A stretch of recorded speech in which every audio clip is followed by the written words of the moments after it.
जिस तरह से खुद प्रधानमंत्री मोदी जी को यहाँ उतरना पड़ा और कैंपेन हाथ में लेनी पड़ी, और दूसरी एक बात है कि बहुत से निजी तरह की यहाँ पे एक टीका टिप्पणी हुई, जिस तरह से कहा गया कि भटकती आत्मा या फिर सौतेली संतान या फिर नकली शिवसेना। क्यों जरूरत आन पड़ी भाजपा को कि इस तरह की बयानबाजी करे, बावजूद इनके उनके पास अगर विकास के मुद्दे हैं या फिर विश्वगुरु भारत को बनाना चाहते हैं, तो इस तरह की टीका टिप्पणी करने की जरूरत क्यों पड़ी? देखिए, विकसित भारत की जो सोच है वो एक हकीकत है। जो 11वें नंबर पे हमारी इकोनॉमी थी, 5वें तक आके तीसरे के तरफ जा रही है, तो ये एक बहुत ही बड़ी उपलब्धि है। आपने कहा उनको रोड शो करने की आवश्यकता क्यों थी? अरे रोड शो क्यों नहीं करें?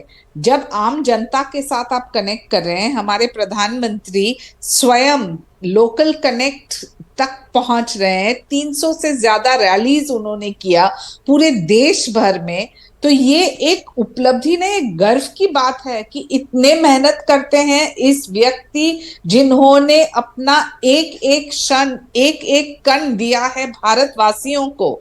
जब वो आते हैं कोई रोड शो के लिए, रैली के लिए, देश के एक एक जगह पे जाके उनके जो लोकल इश्यूज हैं समझते हैं, बात करते हैं, मुझे तो गर्व होता है कि प्रधानमंत्री जिनको ये करने की आवश्यकता भी नहीं है। और आप कोई भी एग्जिट पोल देखिए तो भारतीय जनता पार्टी और एनडीए की शासनकाल में सरकार बन रही है तीसरी बार। इसका मतलब है कोई एंटी इनकम्बेंसी नहीं, कोई सब जगह प्रो इनकम्बेंसी है। और इसके बावजूद जो वो रोड शो कर रहे हैं, रैलीज कर रहे हैं, तो विनम्रता के साथ वो जनता के पास जा रहे हैं, क्योंकि ये जनादेश जो है वो मोदी जी के प्रति है और मोदी जी के काम के प्रति है। उनकी भक्ति, उनकी श्रद्धा, उनकी निष्ठा, उनकी नीति, उनकी नियत, उनकी ईमानदारी के तरफ है। और जब लोग बाहर आते हैं तो मैं सिर्फ ये कहना चाहती हूं कि जब आपको 4 तारीख को पूरे देश में निकाल मिलेंगे, तब आप देखेंगे कि महाराष्ट्र के भी आंकड़े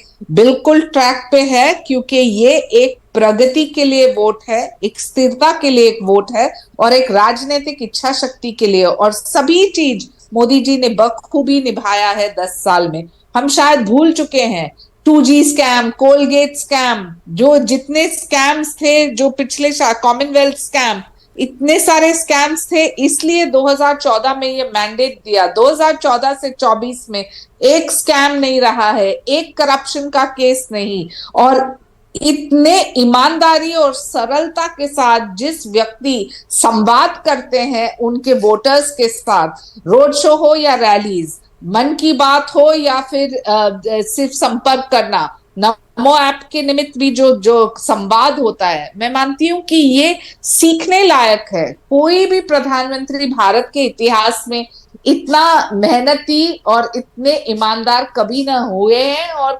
शायद वो जो बेंचमार्क है मोदी जी का, जो इतना ऊंचा है, कि मैं मानती हूं कि उस वजह से ये नंबर्स और ये आंकड़े और ये हैट्रिक भी आपको देखने मिल रहा है। जी